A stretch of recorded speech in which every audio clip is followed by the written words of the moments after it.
I was sipping whiskey neat in a lowball glass. A wedding reception buzzed around me. White linen tables, fake laughs, and real regrets wrapped in designer dresses. My ex-wife stood at the center, laughing too loud, performing for her circle of well-manicured friends.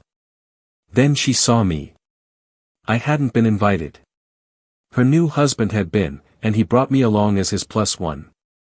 Poor guy didn't know. Not yet. You're here. She blinked, already annoyed. Didn't expect admin staff to show up at events like these. Her voice sliced the air like glass. The table laughed. I didn't flinch. Her new husband turned to me, clueless and affable. Wait, what do you do exactly? I looked at him. One breath, one word. Audit. The room froze. Not metaphorically, not exaggerated. Froze like the oxygen got sucked out. She blinked once, twice. Her lips parted, then sealed tight. Her friend stiffened, pallid. It had begun. 5 years ago, she married me for love. Or so I thought. We were the cliché. Met young, built dreams, made sacrifices. I worked late. She hosted. I skipped promotions to be home more. She spent those nights texting someone else. You're too soft, she once muttered during a fight. All this boring desk job stuff, just admin. What happened to ambition? I forgave her that time. Then I found the texts, not just from him, one of my best friends, but from 2 others, names I knew, faces that smiled at our wedding. She wrote things like, he's easy to manipulate. He'll never find out. She was right. I hadn't. Not until the night I borrowed her iPad to order Thai and saw the synced messages. I didn't confront her. Not then.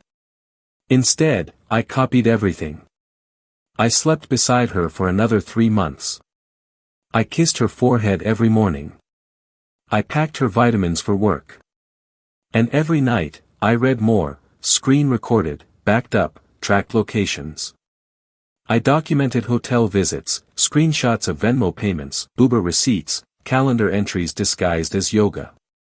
Then I hired a private investigator, paid in crypto. I started auditing her life the way I audited corporations, quietly, precisely, legally. I worked in compliance. Yes, just admin, as she liked to call it.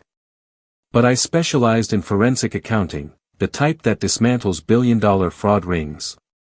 The kind that builds federal cases. The kind that buries people. I handled money trails, asset tracing, shell companies. You learn how to find what's hidden and hide what needs finding. So I hid everything. When I filed for divorce, she laughed in my face. Great, she said, mascara smudged and drunk. Finally growing a spine.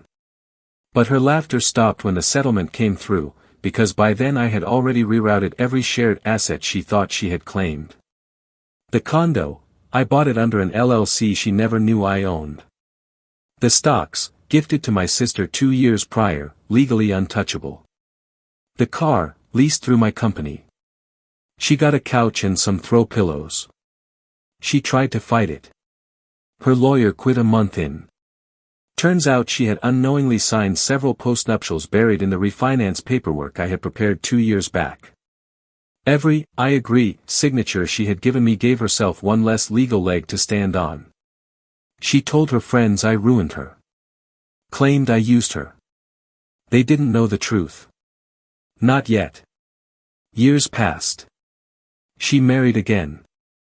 I stayed quiet, but not idle. Her new husband, a tech entrepreneur, had recently entered a government partnership. They were going through compliance vetting. One small problem, they needed someone with federal auditing clearance. Guess who got assigned? I never revealed it. Never said a word. I simply showed up at the vetting meeting 3 weeks before the wedding. I wore a tie she had once bought me. He shook my hand, impressed by my resume. Her name never came up, until tonight. Wait, audit, he repeated. Her fork trembled against the porcelain. I thought you were admin, her friend stammered. I am, I said. But I work on federal investigations, mostly financial crimes, fraud, identity laundering, marital asset manipulation. That kind of thing. I didn't raise my voice. I let the silence do the work. Her new husband slowly turned to her. You knew each other? She looked down. We were married. You could hear her friends gasping like they were watching a car crash.